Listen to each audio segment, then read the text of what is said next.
Bonjour, ce qu'on va voir aujourd'hui, c'est une vidéo de niveau première. Ça porte sur le chapitre des probabilités, enfin sur le thème des probabilités au programme de première, plus précisément sur le chapitre des variables aléatoires. On va voir comment calculer sur un exemple l'espérance d'une variable aléatoire quand on connaît la loi de probabilité de cette variable aléatoire. Et ensuite, on va voir comment utiliser la propriété qui dit que l'espérance de ax plus b est égale à a fois l'espérance de x plus b. En fin de vidéo, dernière partie, troisième partie, on fera la démonstration de cette propriété, comme quoi l'espérance de ax plus b est égale à a fois l'espérance de x plus b. Il y aura deux niveaux de compréhension de cette démonstration. Un niveau première de base, et ensuite, pour ceux qui veulent aller un petit peu plus loin, on utilisera la notation sigma pour parler des sommes. On y va. Donc, dans un premier temps, on va voir sur un exemple comment calculer l'espérance d'une variable aléatoire. Dans un deuxième temps, on verra sur un exemple encore l'application de la formule que vous avez à votre programme qui est que l'espérance de x plus b est égale à fois l'espérance de x plus b, avec a et b qui sont des réels. Et dans un troisième temps, on verra la démonstration de cette formule dans le cas général. Donc ce qu'il faut savoir faire en priorité, ce sont le petit 1 et le petit 2. Ça, c'est vraiment ce que vous pouvez avoir en exercice. La démonstration, c'est après pour comprendre et aller un petit peu plus loin. Alors, pour calculer l'espérance d'une variable aléatoire grand X, tout d'abord, il faut que vous ayez ce qu'on appelle la loi de probabilité de grand X.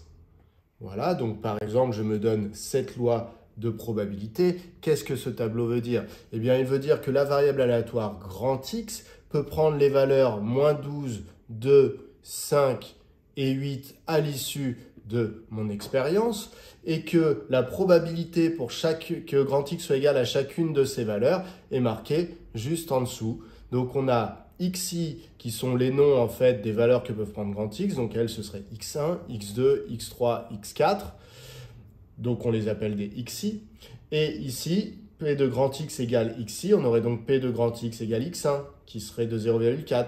P de grand X égale x2 qui serait de 0,3, P de grand X égale x3 qui vaut 0,2 et P de grand X égale x4 qui vaut 0,1. À chaque fois, je répète, x1, x2, x3, x4. Donc là, on a la loi que j'ai choisie dans mon exemple pour la variable aléatoire grand X.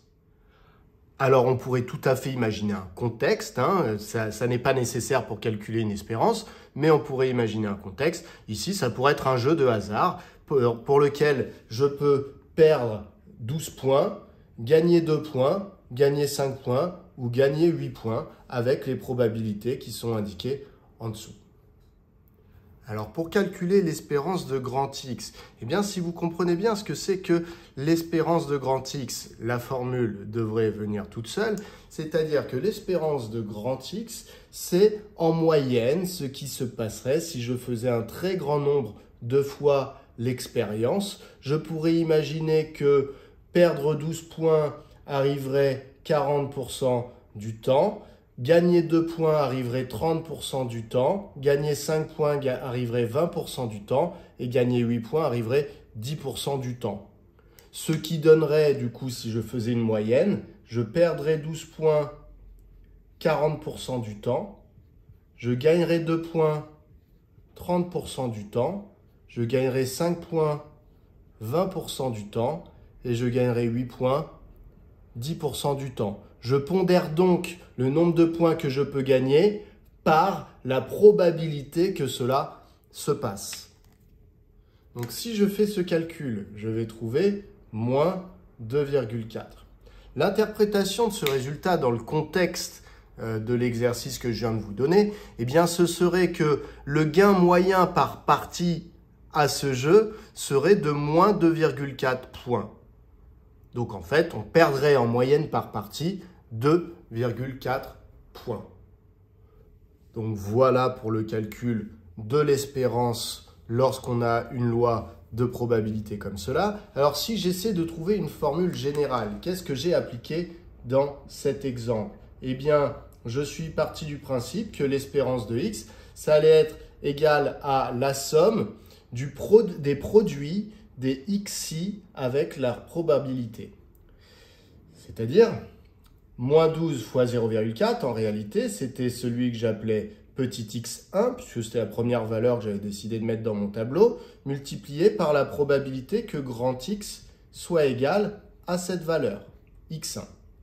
Plus 2 fois 0,3, bah c'est celui que j'appellerai x2, fois la probabilité que grand X soit égal à x2. Plus celui que j'appellerai x3, multiplié par la probabilité que grand X soit égal à x3, plus celui que j'appellerai x4, multiplié par la probabilité que grand X soit égal à x4. En mathématiques, quand j'ai une somme de termes qui se ressemblent, vous voyez ici à chaque fois j'ai x quelque chose fois p de grand X égale x le quelque chose, plus x autre chose qui était fois p de grand X égale x autre chose. À chaque fois, en fait, mes termes se ressemblent énormément. La seule chose qui change, c'est l'indice qui est inscrit ici. C'est le fameux petit i. Donc, dans ce cas-là, quand on repère qu'on a une somme comme ça, eh bien, on va utiliser la grande lettre sigma, vous voyez, qui fait penser donc au S de somme. Donc, on va dire que c'est une somme. De quoi? De termes qui ressemblent à xi fois p de grand X égale xi. Vous voyez, c'est bien ça que j'ai recollé à chaque fois. Et seulement le nombre i, l'indice, ça commence par un i, donc on peut utiliser cette petite lettre-là. Eh bien, l'indice ici part de 1 et augmente, prend toutes les valeurs des entiers naturels jusqu'à 4. Donc cela, on l'indique un petit peu comme si ici on avait une échelle, que le sigma c'était une petite échelle qu'on était en train de gravir. On part de i égale 1 et on va aller jusqu'à i égale 4. On l'indique avec le i égale 1 en bas et le 4 en haut, comme si on montait étape par étape jusqu'au 4 en remplaçant dans ce petit produit-là. Donc le produit, on va remplacer dedans le i par toutes les valeurs de 1 à 4 et on fera la somme de ce petit paquet-là. On obtient donc cette formule que vous pouvez lire dans votre livre de mathématiques. Donc de manière générale, si jamais votre variable aléatoire, vous voyez, ne prend pas que 4 valeurs, mais prend n valeurs, qu'est-ce que ça va donner dans cette écriture? Eh bien, cela va donner que au lieu d'avoir 4 termes dans ma somme, eh bien finalement il y en aura n. Alors je suis obligé d'utiliser 3 petits points, parce que comme je ne connais pas la valeur de n, eh bien je ne peux pas tous les écrire, mais il y aura x1 fois p de x égale x1, plus x2 fois p de x égale x2, et ainsi de suite, jusqu'à celui qui portera le numéro n. Alors ça pourrait très bien être celui-là, n pourrait être égal à 2, dans ce cas-là il n'y aurait rien, je passe là-dessus. On va jusqu'à n. Dans ce cas-là, si je dois écrire la somme qui est ici, eh bien ça va rester la même écriture pour les termes de ma somme. Ce seront toujours des termes qui seront de la forme xi fois p de grand X égale xi. Ce qui changera, c'est qu'ici, l'indice partira de 1 et s'arrêtera à n. Donc ça va changer la valeur qui va se trouver au-dessus de la lettre sigma. Je vais donc passer à la deuxième partie de ma vidéo, qui est d'utiliser la fameuse formule que je vous ai marquée au départ de l'espérance de ax plus b. Donc ce que je vais faire, c'est que je vais garder la loi qui est là, et puis je vais juste me renoter l'espérance qui vaut moins 2,4, je vais l'écrire ici, et je vais tout effacer pour me laisser un petit peu de place. Donc on va voir l'application de la formule qui dit que l'espérance de x plus b est égale à a fois l'espérance de x plus b avec a et b qui sont de réels. Donc toujours pareil, on va voir cette application dans le cadre qu'on va se donner, que je vais vous donner dans un premier temps. Alors, on va imaginer la chose suivante dans les règles du jeu qu'on avait avant. Je vous rappelle les règles du jeu. On pouvait perdre 12 points, gagner 2 points, gagner 5 points ou gagner 8 points avec les probabilités qui étaient signifiées en dessous. Nouvelle règle, ça devient un jeu d'argent. Et donc, il faut que je décide pour chaque point quelle est sa valeur en euros. Je vais partir du principe que dans ce jeu-là que je suis en train de créer, eh bien, je vais dire qu'un point vaut 5 euros. Donc finalement, ça veut dire que lorsque je perds 12 points, je perds 12 fois 5 euros, c'est-à-dire je perds 60 euros. Lorsque je gagne 2 points, eh bien donc en réalité, je vais gagner 2 fois 5 euros, c'est-à-dire 10 euros. Lorsque je vais gagner 5 points, je vais gagner 25 euros. Et lorsque je vais gagner 8 points, je vais gagner 8 fois 5 euros. Je vais donc gagner 40 euros. Cela devient donc un jeu d'argent. Je rajoute une deuxième règle à ce jeu. Et bien pour pouvoir jouer, il faut que je mise 3 euros. C'est-à-dire que je paye 3 euros pour pouvoir jouer. Qu'est-ce que cela veut dire? Eh bien, cela veut dire que, imaginons que je gagne 5 points, c'est-à-dire qu'en fait, je gagne 25 euros. Eh bien, mon réel gain sera finalement que de 22 euros parce qu'aux 25 euros qu'on vient de me donner, comme moi j'avais déjà donné 3 euros, finalement, c'est comme si j'avais gardé mes 3 euros et qu'on m'avait donné 22 euros.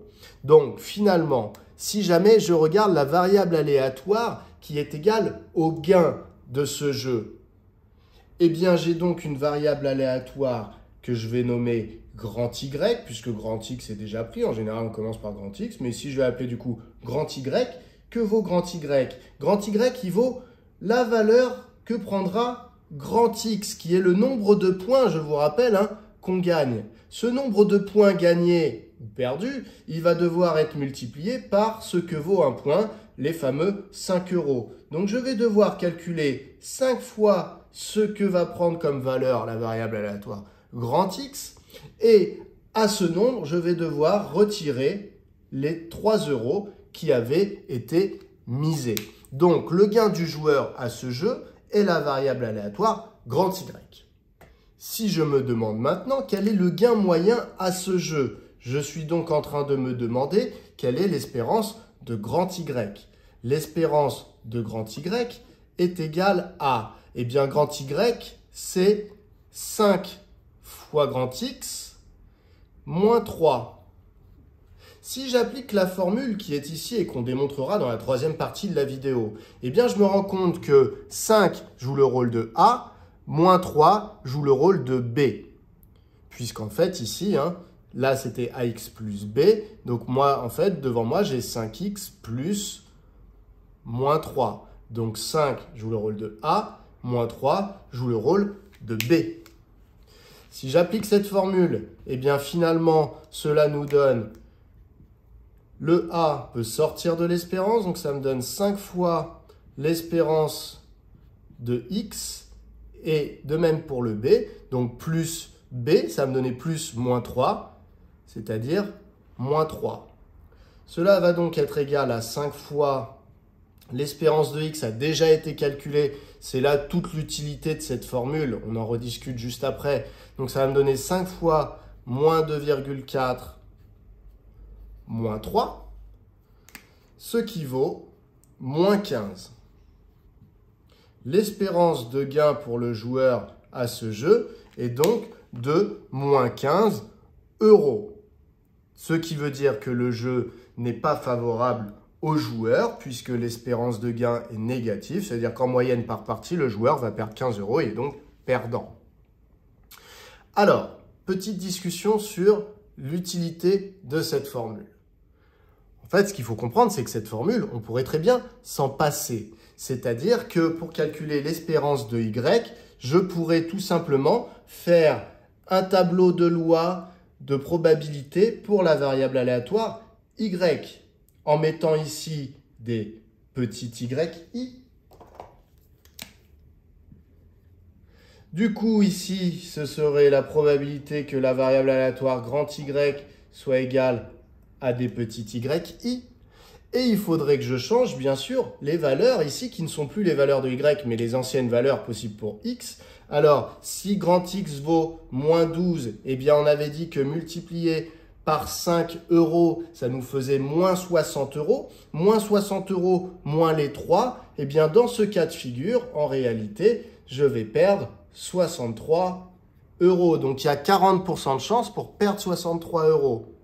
Lorsqu'on gagnait 2 points avec grand X, ça faisait 10 euros. 10 euros moins les 3 misés, finalement, on gagnait 7 euros. Donc, il y avait 30% de chance pour qu'on gagne 7 euros.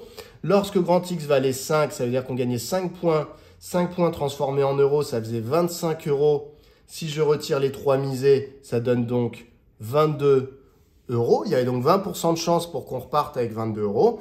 Et ici, si jamais grand X valait 8 points, ça voulait dire en transformant en argent qu'on gagnait 40 euros, mais les 3 qu'on avait misés nous faisaient en fait gagner réellement que 37 euros. Eh bien, si vous faites l'espérance de grand Y avec ce tableau-là, vous trouverez les fameux moins 15. C'est-à-dire si vous faites moins 63 fois 0,4, plus 7 fois 0,3, plus 22 fois 0,2, plus 37 fois 0,1, vous allez trouver à nouveau moins 15. Donc l'espérance de Y, on aurait pu imaginer un calcul comme on avait fait pour grand X. Ça fonctionne bien sûr. Mais comprenez bien que si on a déjà fait le calcul de l'espérance de grand X, c'est beaucoup plus rapide d'utiliser cette formule qui réutilise ici l'espérance qu'on a déjà calculée. C'est tout l'avantage de cette formule, c'est de l'utiliser lorsqu'on a déjà calculé l'espérance de grand X. Donc maintenant qu'on a vu l'application de cette formule, eh bien, on va démontrer pourquoi est-ce que cette formule est vraie, pourquoi est-ce qu'on a le droit d'utiliser cela. Mais ce que vous devez savoir faire en exercice, c'est jusqu'à ce qu'on a fait ici. On passe à la démonstration.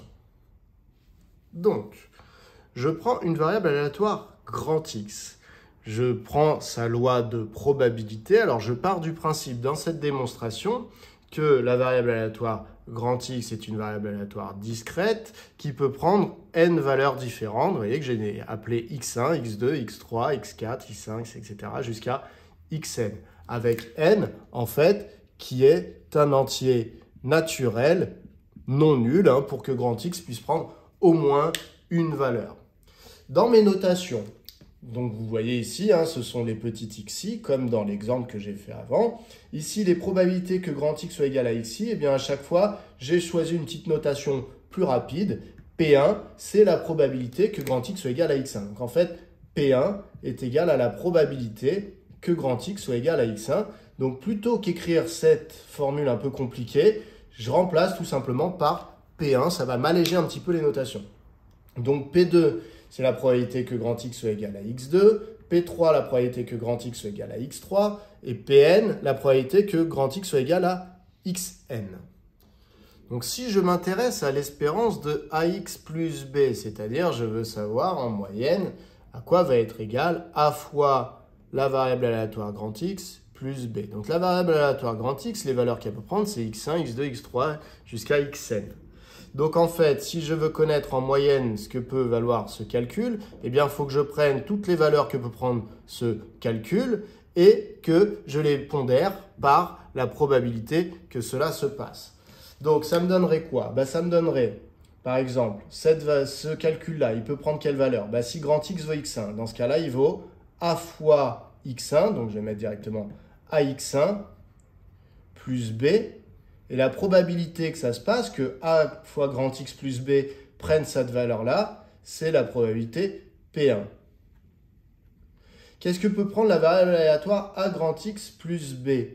Eh bien, si grand X vaut x2, dans ce cas-là, ce calcul-là, ça donnera a fois x2 plus b. Et la probabilité que ça se passe, eh bien, c'est P2. Que peut prendre comme valeur a grand X plus b? Eh bien, si grand X vaut x3, eh bien, ça prendra comme valeur a fois x3 plus b. Et la probabilité que ça se passe, c'est la probabilité P3. Et on continue ainsi de suite. On prend chacune des valeurs possibles pour grand X.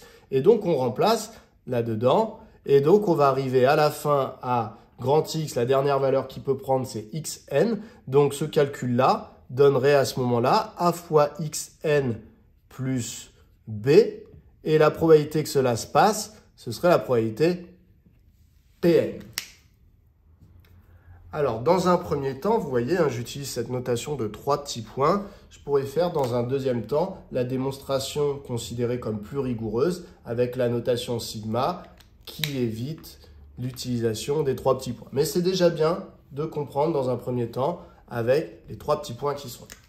Donc, si je développe ici chaque terme, eh bien, je vais me retrouver avec ax1 fois P1, donc ax1 P1, plus b fois P1, donc plus bP1, plus ax2 fois P2, donc ax2 P2, plus B fois P2, plus AX3 P3, plus B fois P3. Donc là, j'ai développé tout ça. Ensuite, j'ai développé dans les 3 petits points, donc je vais remettre 3 petits points, ça va me donner le même genre de terme, plus le dernier, AXNPN,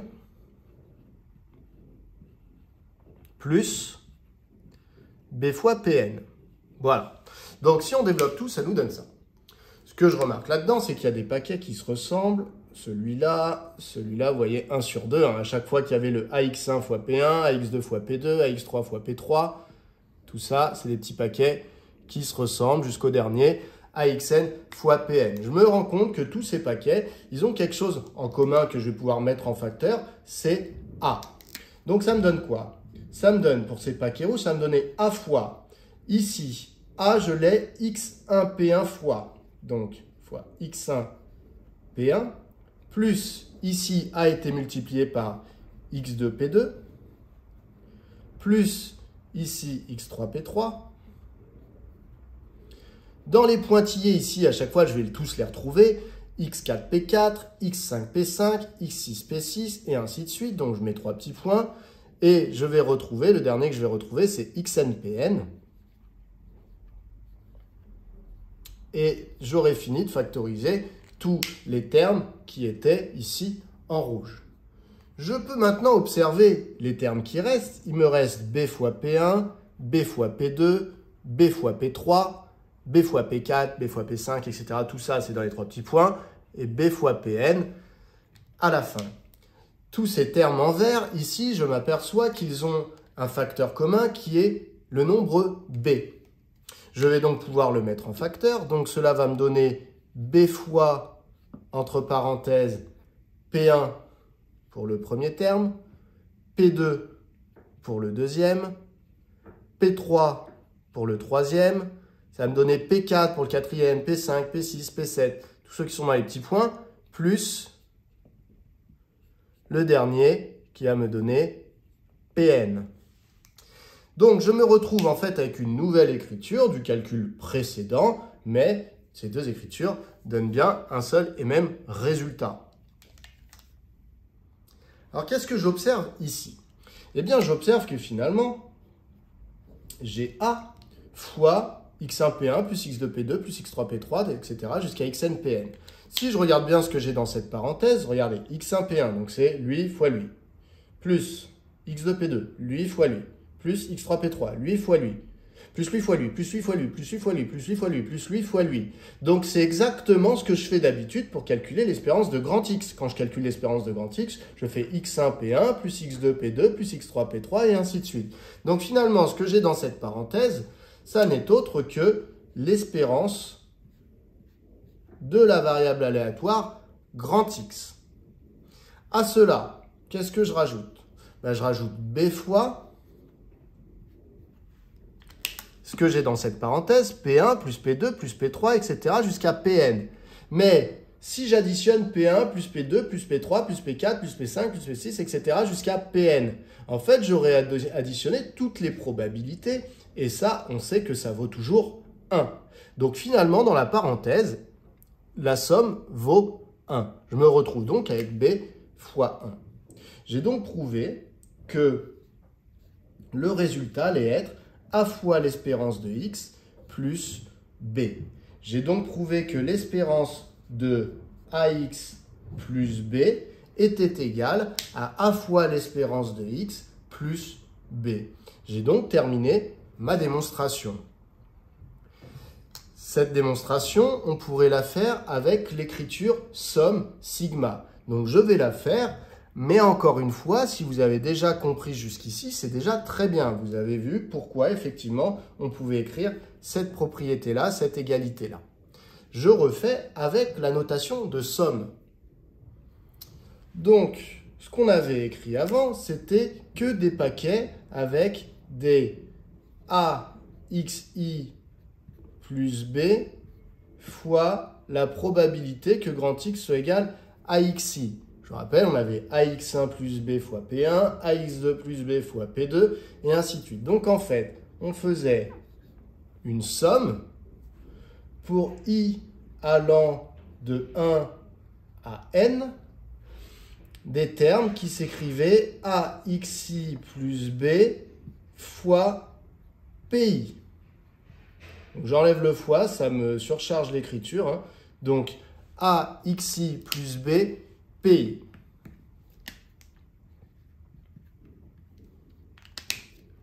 Je vais faire exactement les mêmes étapes que ce que j'ai fait avant, mais en gardant cette notation de somme. J'obtiens donc la somme pour i allant de 1 à n de...